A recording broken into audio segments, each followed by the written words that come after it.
توانائی دیتی ہے, پورا مضمون باندھا ہے. اعلیٰ حضرت کہتے ہیں بہروپیہ تھا, مداری, روپ بدل بدل کے دکھایا کرتا تھا, بادشاہوں سے انعام لیتا تھا. ایک دن اورنگزیب عالمگیر کے پاس آ گیا, کہنے لگا میں روپ بدلوں گا, اگر آپ پہچان نہ سکے تو میں انعام لوں گا.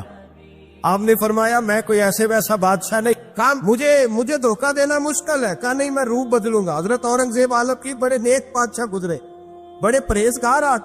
وہ بہروپیہ کہنے لگا میں روپ بدلوں گا, آپ نہیں پہچان سکیں گے. فرمایا چل جتنا تیرے اندر زور ہے لگا لے.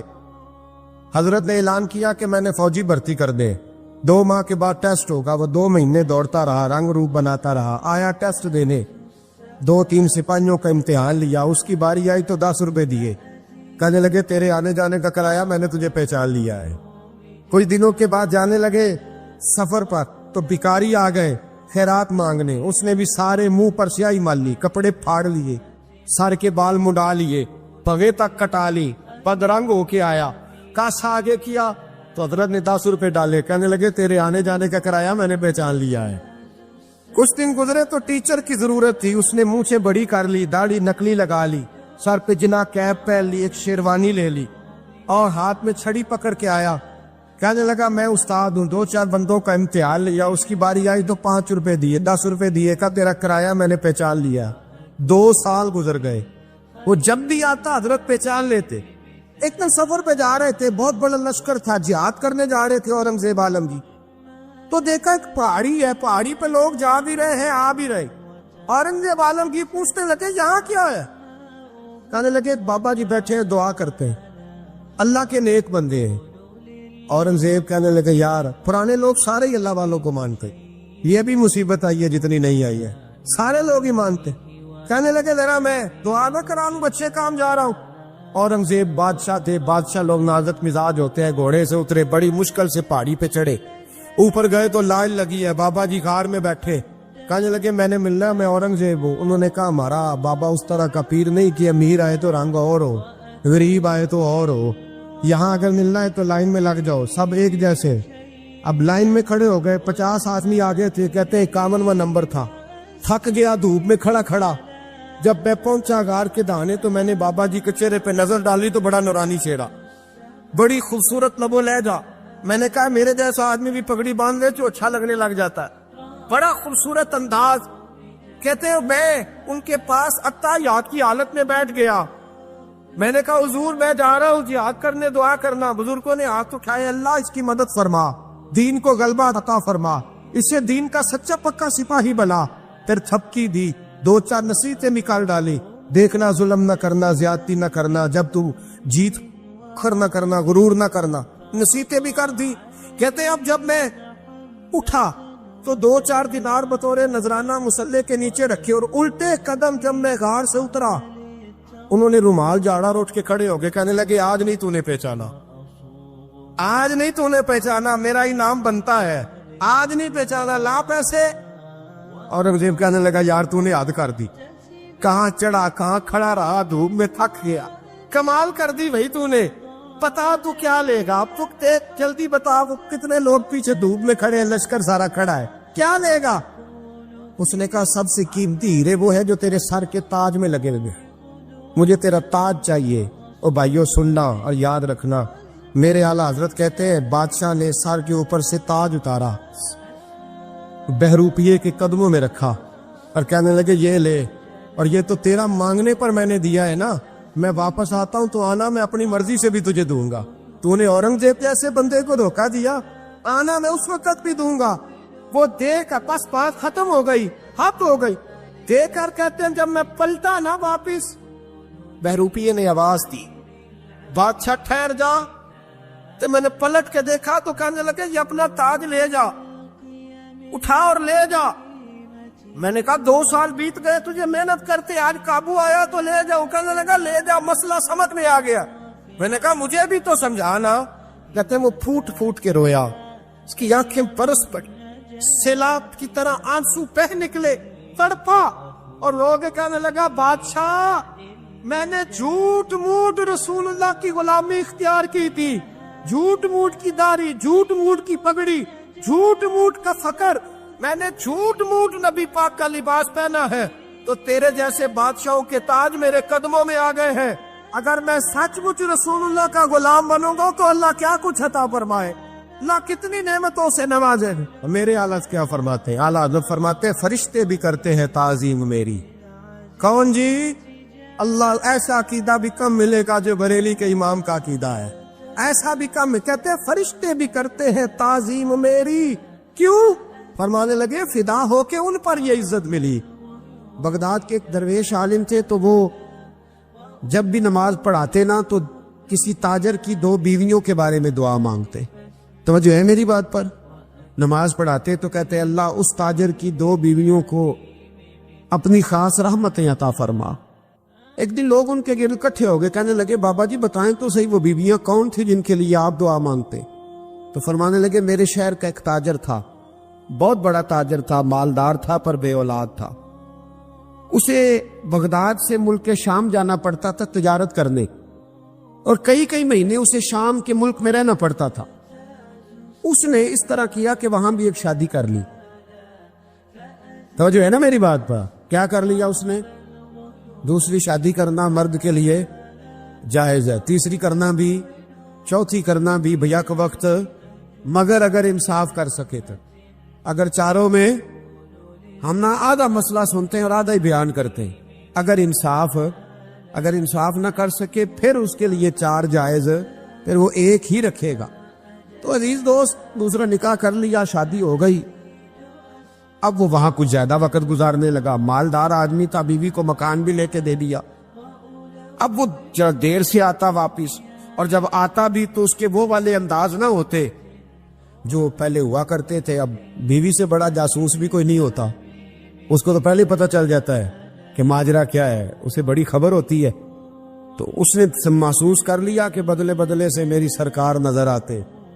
وہ کہنے لگی اب کہ جب آتا جاتا ہے تو اس کے حالات کچھ بدلے بدلے سے ہیں، ماحول کچھ اور ہے۔ اس نے ایک بوڑھا آدمی جو اس کا عزیز بھی تھا اور سمجھدار بھی تھا، اس کو تیار کیا۔ کہنے لگی اب کہ جب ملک کے شام جائے نا تو اس کا پیچھا کرنا اور خبر کرنا کہ کہاں رہتا ہے، کہاں جاتا ہے، کیا کرتا ہے۔ وہ بوڑھے بزرگ جو تھے وہ خاتون کے کہنے پر کچھ اس نے کرایہ بھی دیا۔ وہ اس تاجر کے پیچھے گئے اور واپس آ کے خبر دی۔ کہنے لگے کہ یہ تو 2-3 سال بیت گئے، اس نے وہاں بھی شادی کی ہوئی ہے، تجھے بتایا ہی نہیں۔ بی بی بڑی سمجھدار تھی، حوصلہ مند، زیرت، اس نے شور نہیں مچایا۔ اس نے کہا کہ میں نا اب جب آئے گا نا تو طریقے سے بات کروں گی اور پوچھوں گی کہ ایسا کیوں کیا۔ اور یہ بھی اس نے آ کے بتایا کہ اگر تیرے ساتھ نکاح کے بعد اسے اولاد نہیں ملی تو اولاد وہاں بھی کوئی نہیں، کہ مکمل تفصیلات۔ اب جب اس دفعہ خامند آیا تو آتے ہی وہ بیمار ہو گیا، کمزور ہونے لگا۔ اب خاتون نے مناسب نہیں سمجھا کہ آتے ہی دھڑام سے میں اس کے سر پر یہ بت یہ پھوڑ دوں کہ تو نے نکاح کیا ہوا ہے اور مجھے بتایا نہیں۔ وہ ذرا تسلی میں رہی، کچھ وہ بیمار تھا، حوصلہ رکھا، خدمت کرتی رہی۔ کچھ دن گزرے تو وہ تاجر انتقال کر گیا، فوت ہو گیا۔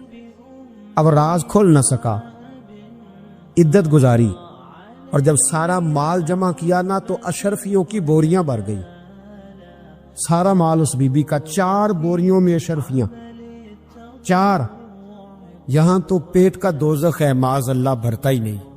حل من مزید، حل من مزید۔ وہ جو کہتے تھے نا کہ بس باہر چلا جاؤں اور باہر میں کچھ تھوڑے سے پیسے کما کے 2-3 سال میں لوٹ آؤں گا، پھر یہاں آ کے کوئی کاروبار کروں گا، وہ گئے ہیں تو واپس نہیں آئے۔ وہ جو کہتے تھے نا بس میں نے اتنا سا کاروبار کرنا ہے کہ مکان بن جائے، انہوں نے 4 مکان بھی بنا لیے ہیں، لیکن بریک حل میں مزید کی دوڑ ہے۔ اب 4 بوریاں اس عورت نے چھپائے رکھی، کوئی بندہ نہیں جانتا بغداد میں کہ ملک کے شام میں تاجر کی دوسری بیوی بھی ہے۔ جب وہ فارغ ہوئی تو اس نے اس بوڑھے جاسوس کو پھر بلایا اور 2 بوریاں اونٹ پہ رکھی، خود بھی ساتھ بیٹھی اور ملک شام گئی۔ اللہ اکبر۔ وہ بزرگ کہتے ہیں میں ایسے نہیں دعا کرتا۔ اس کو جا کے کہنے لگی میں اکیلی وارث نہیں ہوں، آدھے کی وارث تو بھی ہے۔ میں اکیلی وارث نہیں، یہ تقسیم وراثت ہے، آدھی کی وارث تو بھی ہے، تو رکھ اپنے پیسے۔ مجھے پتا ہے اس نے نکاح کیا تھا پر مجھے بتایا نہیں تھا، تو رکھ اپنے پیسے، میں تجھے دے رہی ہوں، آدھے تیرے ہیں آدھے میرے ہیں۔ اس نے نظر اٹھائی تو رو پڑی، کہنے لگی نہیں اب یہ سارے تیرے ہی ہیں۔ اگر تو اللہ سے ڈرتی ہے تو میں بھی رب سے ڈرتی ہوں، اگر تو مصطفیٰ کریم کا کلمہ پڑھتی ہے تو میں بھی اسی نبی کی ماننے والی ہوں۔ کہا بات کیا ہے، میرا کیوں ہے سارا؟ تو وہ خاتون کہنے لگی وہ 2 سال 3 سال سے میرے ساتھ نکاح تھا اور اس نے بتایا تھا مجھے کہ میری بیوی بھی ہے، اور میں غریب تھی تو میرے والدین کو بھی بتایا تھا کہ میری دوسری شادی ہے۔ یہ مکان اس نے مجھے لے کے دیا تھا، میرے تمام اخراجات وہ پورے کرتا تھا، نان و نفقہ کا خیال رکھتا تھا، لیکن اب کہ جب وہ آیا تو وہ بیمار تھا۔ اس نے مجھے بتایا کہ مجھے طبیب نے بتایا ہے کہ میں شدید بیمار ہوں، شاید بچ نہ سکوں۔ تو کہنے لگی وہ مجھے کئی لاکھ روپے بھی دے گیا اور جاتے دفعہ مجھے طلاق بھی دے گیا، فارغ کر گیا۔ کہنے لگا تو جہاں چاہے میرے بعد نکاح کر سکتی ہے، اور کہنے لگا میں چاہتا تھا پہلی بیوی کو بتا دوں، موقع نہیں بنا اور اس کا دل نہ ٹوٹے، بتا نہیں پایا، لہذا وہ مجھے ڈھیر سارے پیسے دے چکا ہے، سارا میرا حصہ مجھے پہلے سے دے چکا ہے۔ میری بہن اب یہ 4 بوریوں میں سے 2 میری نہیں بلکہ 4 کی 4 ہی تیری ہے، تو ہی اس کی حقدار ہے۔ تو بزرگ کہتے ہیں مجھے بتاؤ جن کے اندر اس قسم کے تقوی کی جھلک ہو ان کے لیے ہر نماز کے بعد دعا مانگنی چاہیے کہ نہیں مانگنی چاہیے؟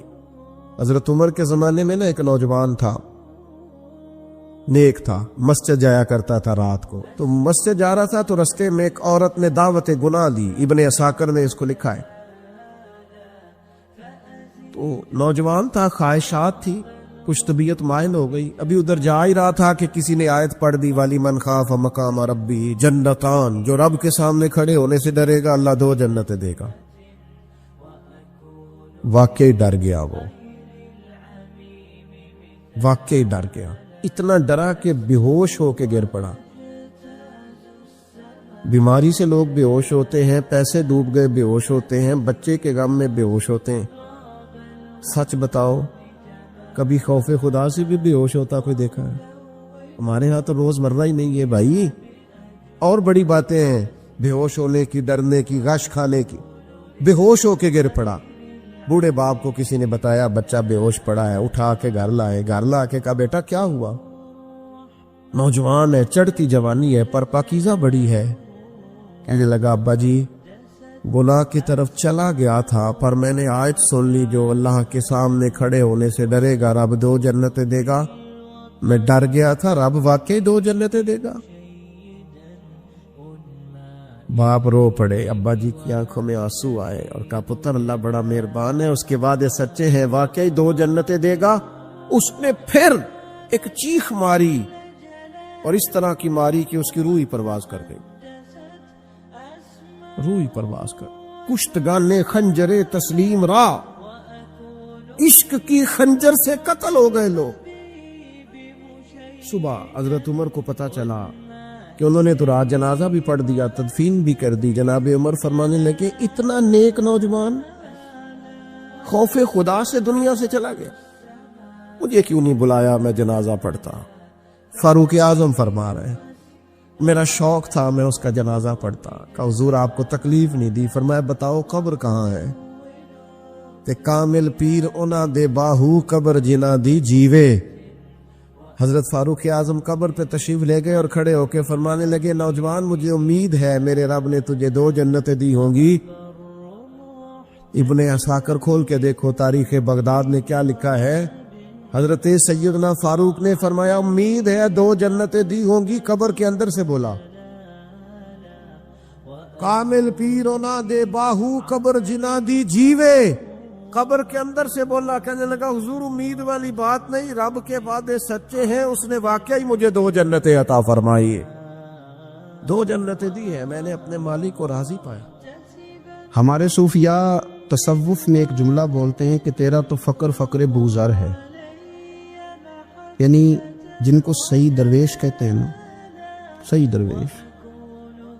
مولا علی شیر خدا رضی اللہ تعالیٰ عنہ فرمایا کرتے 2 ہی تو بندے جو رب کے رستے میں کسی شے کی پرواہ نہیں کرتے۔ حضور کون سے؟ فرمایا ابو ذر غفاری ہے اور دوسرے علی المرتضیٰ ہے۔ مولا علی فرمایا کرتے یہ نا مسلمانوں میں سے 4 یا 5ویں مسلمان ہیں، شروع سے ایک سلیم الطبع آدمی، کچھ لوگ طبعاً بڑے نفیس ہوتے ہیں، طبعاً اللہ کی طرف سے شروع سے ہی ان کا جو قبیلہ تھا بنو غفار وہ راہزنی کرتا تھا، لوگوں کو لوٹ لیتا تھا۔ شروع میں یہ کام کیا، لیکن جب کچھ لوگوں کی چیخیں کانوں میں گئیں تو چھوڑ دیا، فرمایا نہیں یار طبیعت نہیں مانتی۔ اور نبی پاک کا کلمہ پڑھنے سے پہلے ہی بتوں کی پوجا چھوڑ کے رب کی عبادت شروع کر دی۔ لوگ پوچھا کرتے تھے آپ عبادت تو کرتے تھے پر منہ کدھر کرتے تھے؟ فرماتے تھے جدھر وہ کرا لیتا تھا کر لیتے تھے۔ کسی نے انہیں بتایا کہ مکے میں ایک شخص ہیں جنہوں نے اعلان نبوت کیا ہے، آپ کی طرح کی باتیں کرتے ہیں۔ انہوں نے اپنے بھائی کو بھیجا، ان کا نام انیس تھا، پتہ کر کے واپس آئے، بھائی کہنے لگے ابو ذر، ان کا نام جندب ہے، اصل میں زر ان کے بیٹے کا نام ہے اور کنیت سے زیادہ معروف ہیں، ابو ذر غفاری کہلاتے ہیں۔ فرماتے ہیں کہ بھائی نے آ کے بتایا کہ وہ نیکی کا حکم دیتے ہیں، برے کاموں سے منع کرتے ہیں، صلہ رحمی کا پیغام دیتے ہیں، لیکن لوگ سارے مخالف ہیں۔ یہ چیز بھی بڑی کاؤنٹ ہوتی ہے، اسے نہ کاؤنٹ کیا کریں۔ لوگوں کی ترجیحات بدلتی ہیں، صبح کچھ، دوپہر کچھ، شام کچھ، اسے نہ کاؤنٹ کریں۔ انہوں نے اس بات کو کاؤنٹ کر کے بتایا کہ لوگ ان کے جو ہے نا وہ مخالف ہیں سارے۔ تو حضرت ابو ذر غفاری کہنے لگے مجھے تسلی نہیں ہوئی، میں خود جا کے پتہ کروں گا۔ کہتے ہیں مکہ شریف آیا تو کسی ایسے آدمی سے پوچھ بیٹھا، میں تو کچھ اور سمجھا تھا، وہ کچھ اور نکلا۔ مکے والوں نے بڑا مارا۔ مکے پہنچ کے پہلی جو چیز ملی وہ مار کھانے کی تھی۔ اب میں ڈرتے کسی سے پوچھتا ہی نہ، بھوک بھی بڑی تھی، رہنے کو جگہ نہیں تھی، حرم شریف میں لیٹا رہتا تھا۔ میرے نصیب دیکھو، مجھے ایک شخص نے آ کے ہلایا، کہنے لگے اگر مناسب سمجھے تو میں آپ کو دیکھ رہا ہوں کافی دیر سے، آپ کوئی پردیسی ہیں، آپ کا اپنا مہمان نہ بنا لوں؟ تو میں نے کہا آپ کا کیا نام ہے؟ کہنے لگے میرا نام ہے علی ابن ابی طالب۔ کہتے ہیں مولا کائنات گھر لے گئے، کھانا بھی کھلایا، جگہ بھی دی، سونے کو خدمت بھی کی، لیکن چونکہ میں تو پہلے ایک سے پوچھ کے مار کھا بیٹھا تھا، میں نے پوچھا نہیں میں کدھر آیا ہوں۔ رات رہے، اگلی رات بھی رہے، لیکن میں نے بتایا نہیں میں کس کام آیا ہوں۔ حضرت ابو ذر غفاری رضی اللہ تعالیٰ عنہ کہتے ہیں خود ہی مولا علی نے پوچھا بتا سکتے ہو کیسے آئے ہو؟ میں نے کہا راز رکھ لو گے؟ فرمایا بڑا کشادہ سینہ دیا رب نے مجھے۔ تو بات تو کہنے لگے یار میں تو محمد مصطفیٰ کی زیارت کرنے آئے صلی اللہ تعالی علیہ وسلم۔ یہ بے نیاز لوگوں میں سے ہیں حضرت سیدنا ابو ذر غفاری۔ میں حضور کی زیارت کے لیے ہوں۔ حضرت علی کہنے لگے سویرے لے چلوں گا۔ انسان بزدل نہیں ہوتا، ہر انسان بزدل نہیں ہوتا، اور بلا وجہ ٹکراؤ کی پالیسی بنا لینا یہ بھی سیانے لوگوں کا کام نہیں۔ حکمت کے تقاضوں کے مطابق چلنا یہ بھی دلیر لوگوں کا ہی کام ہوتا ہے۔ حضرت مولا علی کہنے لگے صبح لے کے چلوں گا پر حالات ٹھیک نہیں، شرارتی لوگ ہر جگہ ہوتے ہیں، اگر کوئی شرارتیوں کا ٹولہ ملا نا جو کھڑا ہوگا جاسوسی کرنے کے لیے کہ حضور کی طرف کون کون جا رہا ہے، تو میں نیچے جھکوں گا جوتے کا تسمہ ٹھیک کرنے کے لیے، لیکن آپ نے نہیں کھڑے ہونا، آپ نے چلتے رہنا ہے تاکہ کسی کو شک نہ ہو۔ کہتے اس ترتیب سے حضرت علی مجھے لے کے گئے، میں حضور کی بارگاہ میں پہنچا۔ مولا علی کہتے ہیں بڑے بڑے لوگ سوال کرتے تھے پر یہ شروع سے سلیم الطبع تھے، مجھے کہہ لینے دینا، انہوں نے ماننا ہوتا ہے وہ لمبے سوال کرتے ہی نہیں، مان جو لیا تو لمبے سوالوں کی ضرورت ہی کوئی نہیں۔ کہتے ہیں لوگ بڑے بڑے سوال کرتے تھے پر ابو ذر نے 2-3 باتیں پوچھی اور آگے جا کے کہنے لگے حضور ہاتھ بڑھائیں مجھے کلمہ پڑھائیں۔ نبی پاک صلی اللہ علیہ وسلم نے کلمہ پڑھایا، فرمایا باہر جا کے نا ابھی ذکر کرنا کہ تم مسلمان ہو گیا، یہ ماریں گے۔ عرض کی حضور انہیں مارنے دے، میں آیا بھی مار کھانے ہے، انہیں مارنے دے دا۔ پڑا فلک کو کبھی دل جلوں سے کام نہیں، دار دلوی نے کہا تھا پڑا فلک کو کبھی دل جلوں سے کام نہیں، اور جلا کے راکھ نہ کر دوں تو داغ نام نہیں۔ ماری تو کھانے آئے ہیں، مارنے دے، کرنے دے زور جتنا لگانا ہے لگانے دے۔ باہر جا کے اعلان کیا، مکے والوں نے مارا، اتنا مارا کہ بے ہوش ہو گئے۔ پھر کسی نے بتایا کہ تم نے گزرنا بھی ہے ان کے علاقے سے، بنو غفار سے، پھر ان کا پتہ بھی ہے یہ لوگ بڑے سخت ہیں، پھر چھوڑا۔ تپن بڑے جلالی تھے، زاہد مزاج تھے، فرماتے تھے کہ جو تمہاری ضرورت سے زیادہ ہے وہ سارا صدقہ کرو۔ کنز کے معاملے میں ان کا رویہ یہ تھا، صرف حضرت صدیق اکبر کو کچھ نہیں کہا انہوں نے، باقی حضرت عمر جیسے آدمی کو بھی کھڑا کر کے کہہ لیتے تھے یہ مال کیوں رکھا ہوا ہے خزانے میں، بانٹتے کیوں نہیں سارا؟ اور جناب عثمان غنی رضی اللہ تعالیٰ عنہ کے ساتھ تو باقاعدہ کئی دفعہ اس موضوع پر گفتگو کی۔ وہ کہتے تھے کہ جب اللہ کہتے ہیں قرآن میں کہ مال دولت جمع نہیں کرنی، تو وہ جو لوگ تھے وہ بھی بڑی شانوں والے تھے. وہ کہتے تھے کہ اللہ نے جب زکوٰۃ فرض کی تو مال جمع ہوتا ہے تو زکوٰۃ فرض ہوتی ہے نا. جب فطرانے کا کہا تو مال ہوتا ہے تو فطرانہ آتا ہے نا. تو آپ جو کہہ رہے ہیں وہ ٹھیک ہے، پر آپ اعلیٰ بات کر رہے ہیں تقوی کی، سارا بانٹو. تو حضرت ابو ذر غفاری کہتے تھے چلو ٹھیک ہے تمہاری بھی بات مان لیتا، پر یہ بتاؤ مدینے والے کا اپنا طریقہ کیا ہے؟ کہ بھئی حضور کا طریقہ تو وہی ہے جو آپ بتا رہے ہیں. تو فرمانے لگے پھر اس رستے نہ چلیں جو رستہ مدینے والے رسول کا ہے. اور حضور سے، نبی پاک سے عشق کرتے بڑا کھل کے.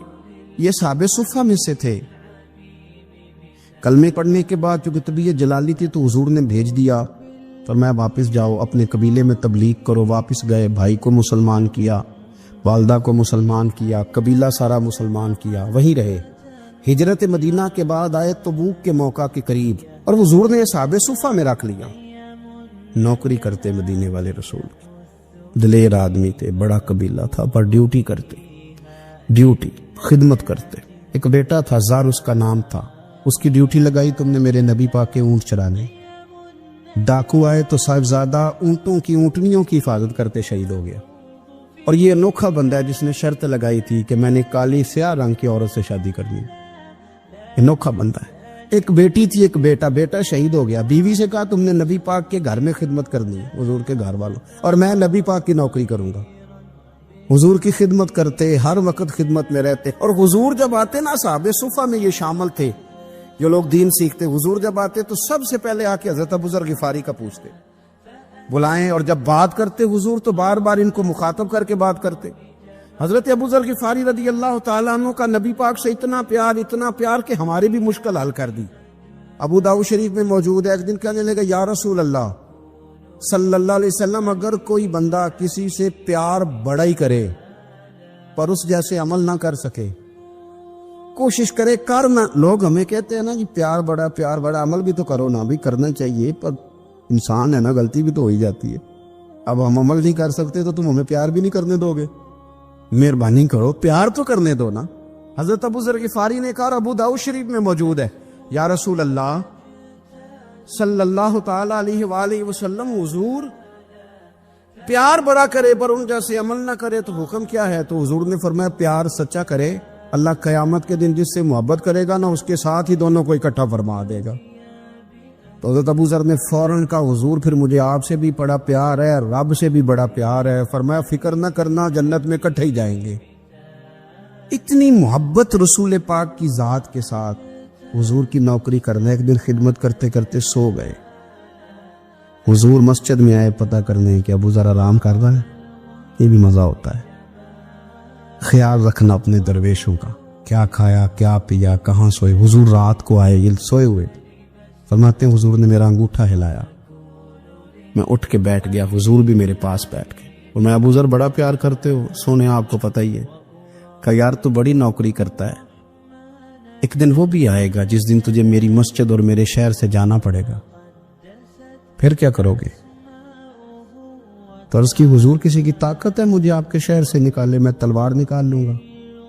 نبی پاک نے فرمایا تلوار نہ نکالنا، جہاں تمہیں بھیجا جائے چپ کر کے چلے جانا. حضور کب تک؟ فرمایا جب تک اللہ تیری اور میری ملاقات نہیں کرا دیتا، یعنی وصال تک.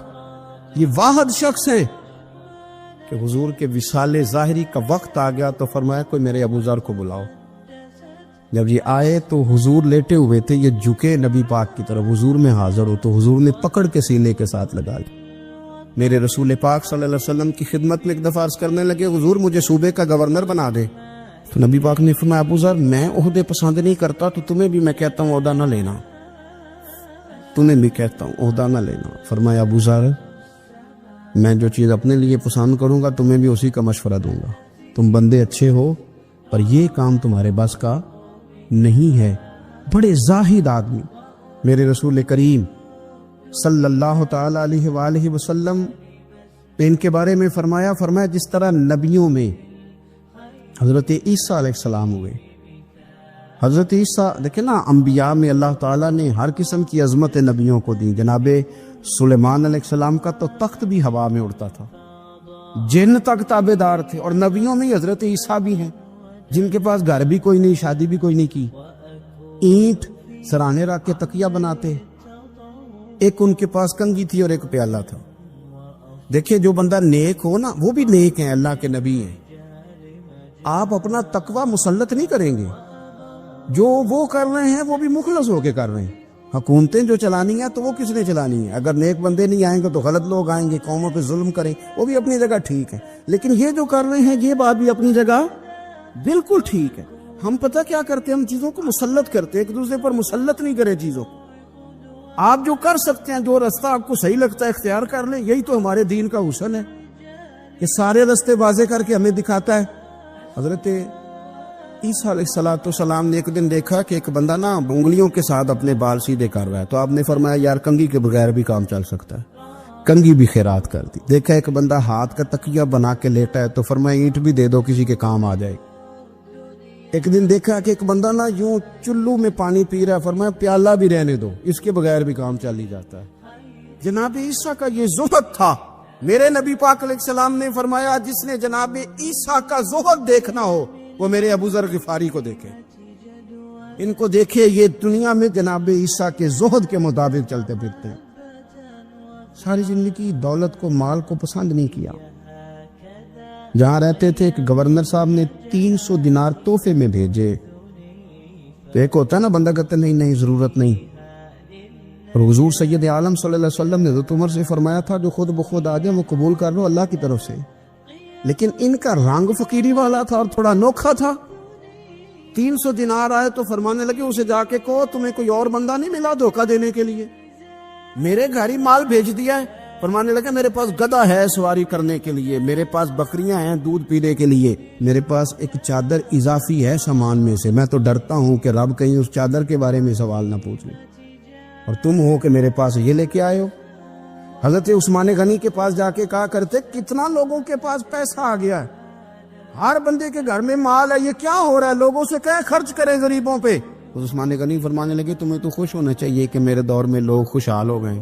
آپ فرمانے لگے نہیں, وہ والا رنگ زیادہ بہتر ہے جو مدینے والے نے اختیار فرمایا, کیونکہ کچا رنگ للاری والا چڑھدا تے لیندا رہندا عشق تیرے دا رنگ محمد, جدوں چڑھ جائے پھر نہیں لیندا. آپ کی طبیعت کے اندر دولت سے بیزاری. حضرت ابو درداء, حضرت ابو موسیٰ اشعری, حضرت ابو ہریرہ رضی اللہ تعالی عنہ, یہ سمجھ لیں ان کے کلاس فیلو تھے, ان کے ساتھ پڑھا تھا انہوں نے. حضرت ابو ذر غفاری ان پر بھی جلال کرتے. آپ یقین کریں کہ طبیعت نا ایسے کیف میں آ گئی ان کو پڑھ کے. ان کو پڑھا جب کچھ دنوں سے تو کچھ انوکھا, یہ انوکھی وجہ ہے, سارے زمانے سے نرالے ہیں. یہ بندے کون سی بستی کے یار اب رہنے والے ہیں, یہ کس طرح کے لوگ ہیں, کیا سوچ ہے. حضرت ابو درداء رضی اللہ تعالیٰ عنہ کے گھر کے قریب سے گزرے تو حضرت ابو درداء مکان بنا رہے تھے. کیا جملہ کہا, تڑپ گئی روح. فرمانے لگے ابو درداء تجھ سے مجھے یہ امید نہیں تھی یار. فرمایا کیا ہوا؟ فرمانے لگے اب تیرا مکان بنانے کے لیے بھی اللہ کے بندوں کی پشتوں پر اینٹیں رکھی جائیں گی. تیرا مکان بنانے کے لیے رب کے بندوں کی پشتوں پر اینٹیں تیرے لیے. حضرت ابو درداء نے گردن جھکا لی. فرمایا یار جہاں تو ہے نا تو بالکل ہی ٹھیک کہتا ہے. کیوں؟ میرے نبی پاک صلی اللہ علیہ وسلم نے فرمایا اس زمین کے اوپر اور آسمان کے نیچے ابو ذر غفاری سے سچا بندہ کوئی نہیں, ان سے زیادہ سچا کوئی نہیں. فرمایا تو ٹھیک کہتا ہے یار, صحیح کہتا. حضرت ابو موسیٰ اشعری رضی اللہ تعالیٰ عنہ کو گورنر بنا دیا گیا عراق کا. اب حضرت ابو موسیٰ اشعری صحابہ میں ایک بڑے جلیل القدر صحابی ہے, اور ان کی عظمتیں, رفعتیں, بلندیاں کیا کہنا, بڑی گہری دوستی تھی. لیکن جب وہ گورنر بن گئے نا تو آپ نے فرمایا بس بھئی اب تو نے عہدہ لے لیا ہے, یہ بندے کو ٹھیک نہیں رہنے دیتی تھی, اب تو عہدے میں چلا گیا. بڑی مدت کے بعد ملاقات ہوئی حضرت ابو موسیٰ اشعری کے ساتھ. وہ دوڑ کے آئے حضرت ابو ذر غفاری کے گلے ملنے, میرا بھائی میرا بھائی. فرمایا پیچھے ہٹ جا, میں نہیں تیرا بھائی, تو گورنر ہے, میں غریب آدمی ہوں, اپنا کام کر. پھر دوڑ کے آئے. فرمایا ابو ذر تو میرا بھائی ہے یار, اکٹھے پڑھتے تھے حضور. فرمایا نہیں جا, تو نہیں میرا بھائی. پھر آئے. جانتے تھے نا یہ سچا بندہ ہے, یہ سچا بندہ ہے, یہ تقریروں والا نہیں, صرف وعظوں والا نہیں, اس کے اندر بھی بڑی سچائی ہے. قریب آئے، آ کے کہا یار تو میرا بھائی ہے، میرے سینے لاگ، فرمانے لگے تو تیسری بار آیا ہے، مومن ہے، میں منہ نہیں موڑ سکتا، پر پہلے مجھے بتا گورنر بننے کے بعد تو نے مکان کتنے بنائے، باغ کتنے لگائے، چکیاں کتنی لگائی، کتنے تو نے چیزیں بنائی ہیں، پہلے بتا۔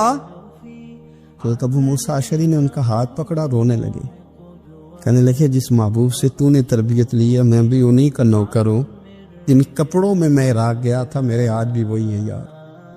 کیا بات کرتا ہے تو میرے وہی ہیں، مجھے بتا اگر یہ عہدے خدمت کے ہم نہیں لیں گے تو پھر کیا ظالموں کو دیں گے، غیروں کو دیں گے، نہ کر کچھ نہیں بنایا۔ حضرت سیدنا ابو موسیٰ اشعری رضی اللہ تعالیٰ نے روئے، اور جب کہا نا کوئی شے نہیں میرے پاس تو فرمایا اچھا چل آ جا پھر سینے لگ جا، تو واقعی میرا بھائی ہے۔ پھر حضرت ابو ذر غفاری نے محبت فرمائی، وہ درویشی، وہ فقیری، وہ سادگی، وہ نورانیت، وہ دل کے ساتھ اندر۔ ہمارے تو بہت سارے لوگ ہیں جو کہتے ہو کہاں لے جانا ہے مال، کیا ضرورت ہے مال کی، ہر وقت مال کی مخالفت کرتے، لیکن دل ان کا کہتا ہے کہ آئے صحیح، کسی طریقے سے پہنچے صحیح۔ حضور نے فرمایا بعض لوگوں کی زبانیں شہد سے زیادہ میٹھی، دل بھیڑیے سے زیادہ خطرناک، اوپر سے کہہ کچھ رہے ہیں اندر حالات کچھ اور ہیں۔ چینی لے جاؤ، اور 5 آنے کا بڑا کچھ آیا کرتا تھا اس زمانے میں، اکٹھی چینی اور پتی لے جاؤ اور گھر میں چائے پیو۔ کہتے اتنی دیر ہوئی تو عشاء کی اذان ہو گئی، اور جب مؤذن نے اذان پڑھی اور میں نے 5 آنے بڑھائے تو بابے نے لپیٹ کے مجھے دیے، کہنے لگے میں تو تجھے اچھا آدمی سمجھا تھا، تو نے مجھے کیا سمجھ لیا ہے، میں نے اچھا سمجھ کے دکھڑا سنایا اور تو مجھے کیا سمجھ بیٹھا، یہ آرزو کرم اور میں آپ سے کروں، یہ بھیک اس کو دیجئے جس کا خدا نہ ہو، یہ بھیک اس کو دیجئے جس کا خدا نہ ہو۔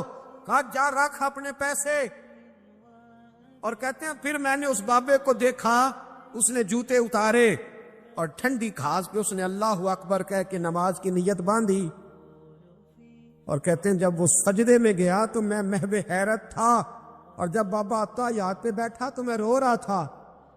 میرا دوست کہنے لگا کیا ہوا، میں نے کہا آج مجھے سمجھ میں آیا ہے ایاک نعبد و ایاک نستعین، آج بات سمجھ میں آئی ہے، آج سمجھ میں ایاک نعبد و ایاک، یہ آج مسئلہ سمجھ میں آیا ہے۔ کہتے ہیں اس بزرگ نے سلام پھیرا اور کہنے لگا تو ابھی گیا نہیں؟ میں نے کہا بابا میں تیرے جلوے دیکھ رہا ہوں، میرا تحفہ قبول کیوں نہیں کیا؟ تو کہتے ہیں بابا رو پڑا۔ کہنے لگا بیٹا اگر 5 آنے مانگ کے کھانے ہوتے تو میں رات کو سردیوں میں مزدوریاں نہ کرتا، اپنے پیسے گھر لے جا، میرا رب مجھے محنت کے ساتھ اتنا دیتا ہے کہ میں بیٹیاں بھی پال لیتا ہوں اور روٹی کھا کے سوتا ہوں، تو جب مجھے اللہ نے محتاج نہیں کیا تو میں محتاجی کیوں دکھاتا پھروں؟ کہتے ہیں میں ساری زندگی اس کو دعائیں دیتا رہا، خدارا خوددار بنو، خوددار بنو، خوددار بنو۔ حدیث پاک سنی حضرت ابو امامہ بن سہل بن حنیف رضی اللہ تعالیٰ عنہ حدیث کے راوی ہیں۔ اس حدیث کو امام نسائی رحمۃ اللہ تعالیٰ علیہ نے نقل کیا ہے۔ ارشاد فرماتے ہیں کہ اطراف مدینہ کے گاؤں میں سے ایک عورت بیمار ہو گئی، مدینہ کے ارد گرد گاؤں تھے، ان میں سے ایک عورت بیمار ہو گئی، بڑی مفلس تھی، غریب عورت تھی۔ نبی پاک صلی اللہ علیہ وسلم نے اکثر اس کے بارے میں دریافت کرتے کہ بتاؤ اس بوڑھی اماں کا کیا حال ہے۔ ہمارے ہاں بھی خبریں آتی ہیں اخباروں میں، پوچھا جاتا ہے، لیکن کب؟ جب کسی بڑے آدمی کو کھانسی بھی لگ جائے، فلاں صاحب کو زکام ہو گیا اور ان کو فوری طور پر فلاں جگہ منتقل کر دیا گیا اور سیاسی اور سماجی سرگرمیاں انہوں نے معطل کر دی، تو یہ خبر سب جگہ بریک ہوتی، اس کو فوری طور پر آگے بڑھانے کی کوشش کی جاتی۔ ایک غریب عورت ہے، مجبور ہے، اور مدینے کی نہیں، مدینے کے اطراف میں جو گاؤں ہیں ان گاؤں کے رہنے والی ہے، پر اس کے نصیب دیکھو، اس کا مقدر دیکھو، ہر جگہ مدینے والے محبوب کے تذکرے۔ وہ کتنی نصیبوں والی عورت ہے جس کے بارے میں حضور کئی دفعہ پوچھتے کہ اس بیمار کا حال بتاؤ۔ بظاہر اس کا کوئی سیاسی، سماجی، مالی قد کاٹ نہیں، لیکن یوں لگتا ہے کہ اس کا قد حضور کی تیمارداری کی برکت سے، جب نبی پاک نے اس کا پوچھا ہوگا تو یوں لگتا ہے اس کا قد آسمانوں کے برابر چلا ہو گیا، آسمانوں کے برابر چلا گیا ہوگا۔ رسول کریم علیہ السلام بار بار پوچھتے، اور جب اس کے زیادہ بیمار ہونے کی خبر آئی تو حضور نے فرمایا اگر وصال ہو گیا تو مجھے خبر کرنا۔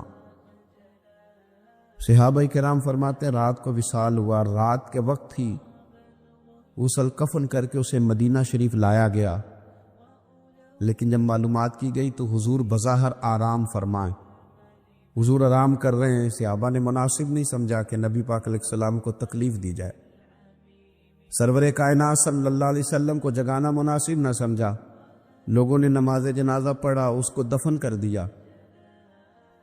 حضور نے صبح پوچھا مجھے خبر کیوں نہیں دی؟ بڑے جنازے ہو کے گزر گئے، بڑے لوگ تھے جو چلے گئے، لیکن یہ کتنی نصیبوں والی ہے کہ حضور نے فرمایا مجھے بتایا کیوں نہیں؟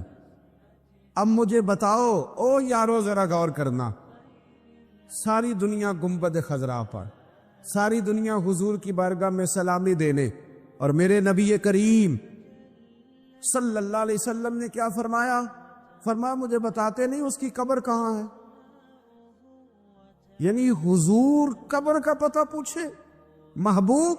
حضور تو ویسے کسی جگہ قریب سے گزر جائے نا تو اعلیٰ حضرت فاضل بریلوی فرماتے ہیں وہ جس سمت آ گئے ہیں کوچے بسا دیے ہیں، وہ تو علاقہ ویسے ہی مہک جاتا ہے، بس جاتا ہے۔ حضور قبر کہاں ہے؟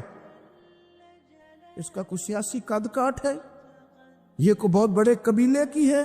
حضور نے فرمایا دیکھو غریبی کو اعزاز اس طرح دینا، غریبی کے ساتھ رویہ یہ میرا اسوہ حسنہ ہے، اس طرح غریبوں کے ساتھ سلوک کرنا، پھر غریب مایوس نہیں ہوں گے، پھر غریب خودکشیاں نہیں کریں گے، پھر غریب اپنے آپ کو معاشرے سے کٹا ہوا محسوس۔ کہاں ہے اس کی قبر؟ یا رسول اللہ اس قبرستان میں یہ قبر ہے۔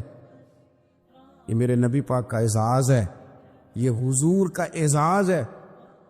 ویسے تو دوسرا جنازہ جائز نہیں، اگر وارث جنازہ نہ پڑھے تو پھر دوسرا جنازہ پڑھا جا سکتا ہے، لیکن حضور تو وارث ہے نا اپنی ساری امت کے۔ تو نبی پاک قبر پہ کھڑے ہوئے، فرمایا بناؤ صفے، میں دوبارہ جنازہ پڑھانا چاہتا۔ ایک دیہات میں رہنے والی مفلس عورت، ایک دیہات میں رہنے والی غریب عورت، وہ بی بی کہ جس کا کوئی بظاہر لمبا چوڑا نام نہیں، کوئی بڑے القابات سے پکارا نہیں جاتا، حضور نے 4 تکبیروں کے ساتھ امام نسائی نے لکھا ہے دوبارہ جنازہ پڑھائے، اور لوگوں کو بتایا کہ اس طرح کر کے اگر تم غریبی سے پیار کرو گے نا، ان کی مہک نے دل کے غنچے کھلا دیے ہیں، وہ جس راہ چل دیے ہیں کوچے بسا دیے ہیں۔ اور کیا خوبصورت انداز ہے فاضل بریلوی کا، کہنے لگے کہ میں مجرم ہوا کا مجھے ساتھ لے لو، کہ رستے میں ہے جا بجا تھانے والے۔ حضور آپ مہربانی کریں، ایک دفعہ تشریف لائیں، ایک دفعہ تشریف لائیں، میرا بازو پکڑ کے مجھے گزار دیں۔ وہ کتنی نصیبوں والی ہے کہ بن بلائے ہی محبوب اس کی قبر پہ پہنچ گئے ہیں۔ آپ جب تھوڑا تھوڑا نا، زیادہ نہیں تو اپنے ملازمین کے ساتھ ہی، زیادہ نہیں تو جو آپ کے تحت لوگ ہیں ان کے ساتھ ہی ہمارا رویہ ٹھیک ہو جائے۔ ایک صحابی نے ایک دفعہ پوچھ لیا کہ یا رسول اللہ صلی اللہ علیہ وسلم میرا ملازم بڑی ہی غلطیاں کرتا ہے، میرا غلام بڑی غلطیاں کرتا ہے، تو کتنی کو دفعہ معاف کروں؟ کتنی کو غلطیاں ایک دن میں کو کر سکتا ہے؟ 2 دفعہ کر لے گا، 3 دفعہ بھول جائے گا۔ سوال پوچھا نا کہ یا رسول اللہ صلی اللہ علیہ وسلم میرا غلام بڑی غلطیاں کرتا ہے تو کتنی دفعہ معاف کروں؟ نبی پاک علیہ السلام نے فرمایا اگر تو نے گنتی کر کے گویا پوچھا ہے تو چلو تجھے اسی طرح ہی بتا دیتے ہیں۔ حضور کتنی دفعہ معاف کروں؟ فرمایا چل ایک دن میں 70 بار تو معاف کیا ہی کرنا۔ حالانکہ 70 غلطیوں کو دن میں نہیں کر سکتا، کر نہیں سکتا، اس میں شمار کر آخر کتنی کو دفعہ معاف کروں؟ نبی پاک صلی اللہ علیہ وسلم یہ فرمایا 70 دفعہ تو معاف کر ہی دیا کر۔ 70۔ حضرت ابو مسعود رضی اللہ تعالیٰ عنہ فرماتے مجھے کسی بات پہ غصہ تھا اور میں اپنے غلام کو مار رہا تھا، پیٹ رہا تھا، اور بار بار میں اس پر سختی کر رہا تھا۔ دور سے حضور نے دیکھا اور آوازیں دی، قریب جب حضور پہنچ گئے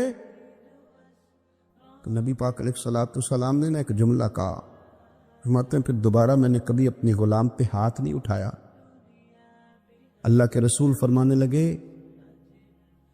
جتنا تجھے اس پر اختیار ہے نا، میرے رب کو اس سے کئی گنا بڑھ کے تیرے اوپر اختیار ہے۔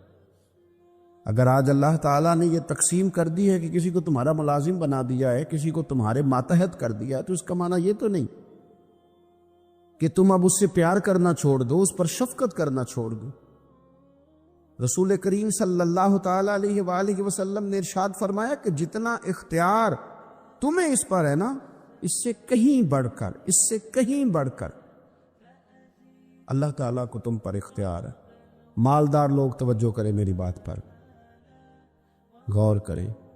اللہ نے مالداروں کو جو دیا ہے تو ان کی محنت کی وجہ سے نہیں دیا، محنت مزدور تم سے بڑھ کے کرتا ہے، اوور ٹائم لگاتا ہے۔ خدا نے نا اپنے فضل سے دیا ہے۔ میرے ایک بزرگ دوست ہیں، سادے آدمی ہیں، ان کی ایک بات میرے نا دل میں بیٹھ گئی۔ سادے لوگوں کی بات ہے، سادی سی، میں کوئی یہ نہیں آپ کو کہہ رہا کہ یہ کوئی قرآن و سنت کا معاملہ ہے، لیکن ہمارے جو سادے لوگ ہوتے ہیں نا دیہات کے، کئی دفعہ وہ سبق بڑا عمدہ پڑھاتے ہیں، تو کسی شخص کے ساتھ ان کا کوئی تھوڑا بہت اس کے ساتھ مدد کا رشتہ تھا، اس سے کچھ پیار کرتے تھے، تو کسی وجہ سے ناراضگی ہو گئی، تو کسی نے ان سے کہا کہ اب چھوڑ دیں، آپ کا اس نے اتنا دل دکھایا، تو کہنے لگے نہیں میں چھوڑوں گا نہیں، میں دیتا رہوں گا۔ کیوں؟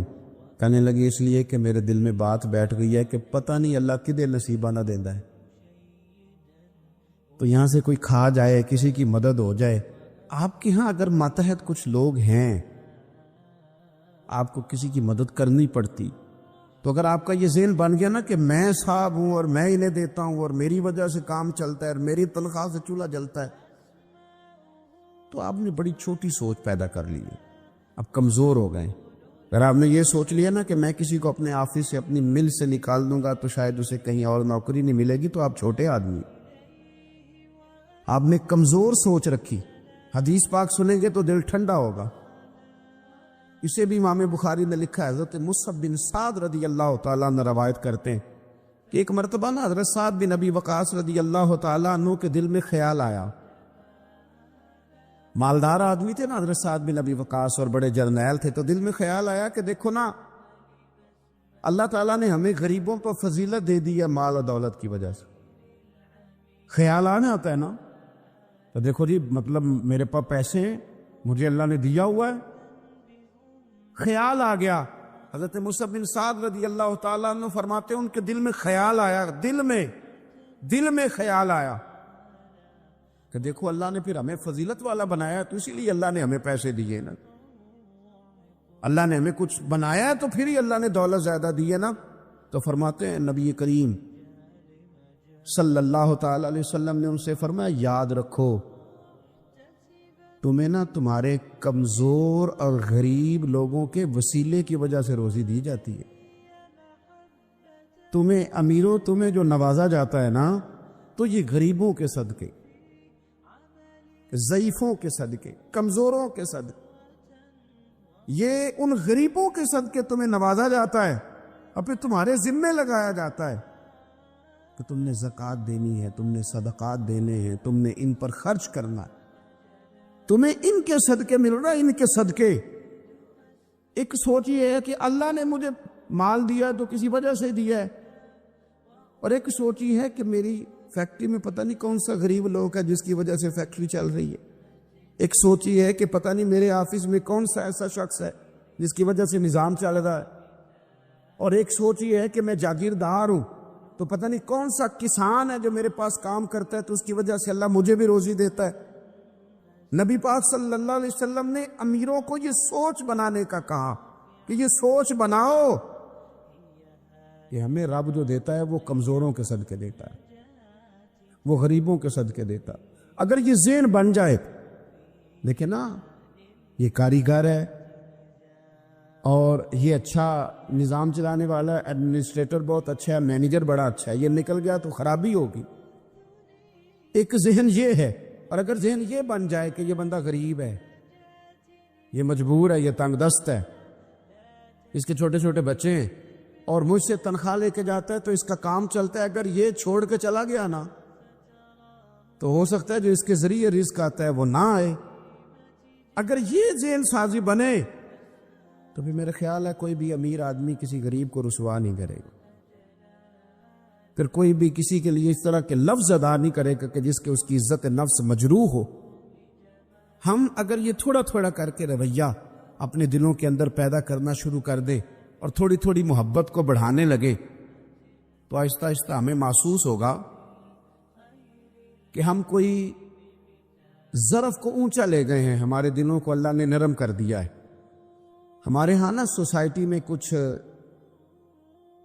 سیاسی سماجی لوگ ہیں جن کی سفارش چلتی ہے، جو نامی گرامی ہوتے ہیں، جو علاقے کے معروف لوگ ہوتے ہیں، جو اشراف اپنے آپ کو سمجھتے، قبیلوں کا بڑا جانتے۔ وہ یاد رکھیں کہ اگر تو وہ قبیلے کے بڑے اس طرح بنے ہوئے ہیں کہ وہ لوگوں کے ساتھ پیار کرتے ہیں تو پھر تو ان کا اجر زیادہ ہے، لیکن اگر وہ بڑے بنے ہیں اور اس رنگ میں بڑے بنے ہیں کہ وہ تکبر میں آ گئے ہیں، اس رنگ میں بڑے بنے ہیں کہ انہوں نے غلط سیاستیں کی ہیں، انہوں نے قوم کا مال کھایا ہے، وہ اس طرح سے اقتدار کے ایوانوں تک پہنچے ہیں کہ انہوں نے پھر کچھ نہیں دیکھا کہ مجھے کچھ خریدنا پڑ رہا ہے کہ کچھ بیچنا پڑ رہا ہے۔ غلط طریقے سے وہ لوگ آگے آگے سیاسی بن گئے، سماجی بن گئے، لوگ سلوٹ کرنے لگ گئے۔ اور کچھ بیچارے غریب ایسے ہیں کہ جن کو کوئی 1 کلو چینی بھی ادھار نہیں دے رہا۔ تو اب بظاہر اس غریب کو مایوس نہیں ہونا چاہیے، اس کو شریعت یہ نہیں کہتی کہ تو کمزور پڑ جائے، تو کہہ جی شاید میں تو بیکار ہی معاذ اللہ دنیا میں آ گیا، کوئی نام نہیں جانتا، کوئی قد کاٹ نہیں، کسی اونچی کرسی پہ بٹھایا نہیں جاتا، کبھی میرے گلے میں پھولوں کا ہار نہیں ڈالا جاتا، کوئی میرے آنے پر کھڑا نہیں ہوتا، میں بھی کوئی سیاسی سماجی ہوتا، میں بھی کوئی مال و دولت والا ہوتا۔ یہ سٹیٹس کی کمزوری بعض غریب لوگوں کو کمزور کر دیتی، ذہنی طور پر پریشان رہنے لگتے۔ اور کچھ لوگ ہمارے ہاں یہ زیادتی بھی کرتے ہیں، وہ کہتے ہیں سارا پنڈ مار جائے، ماڑے دے بچے تو چودھری نہیں نہ بننا۔ تو میں کہا کرتا ہوں یہ مایوسی ہے، یہ آپ نے غلط بات کی۔ یہ تو اللہ کے نظام قدرت میں بات ہے، رب جب چاہے جس کو چاہے جہاں چاہے اپنے فضل سے پہنچا دے۔ آپ حدیث پاک سنیں گے اور اس حدیث پاک کے جو خوبصورت پہلو ہیں اس پر آپ غور کریں گے۔ حضرت سیدنا سہل بن سعد انصاری رضی اللہ تعالیٰ عنہ فرماتے ہیں ہم نبی پاک علیہ السلام کی خدمت میں حاضر تھے تو ایک شخص قریب سے گزرا، تو حضور نے اپنے پاس بیٹھے ہوئے ایک شخص سے فرمایا اس کے بارے میں تیرا کیا خیال ہے؟ تو اس نے عرض کی حضور یہ بڑا لوگوں میں معزز آدمی ہے، بڑا اس کا اکرام ہے۔ ہوتے ہیں نا لوگ سیاسی ہیں، سماجی ہیں، بڑی اتھارٹی رکھتے ہیں، بڑے سردار ہیں، بڑے چودھری، حضور اس کا بڑا مقام ہے۔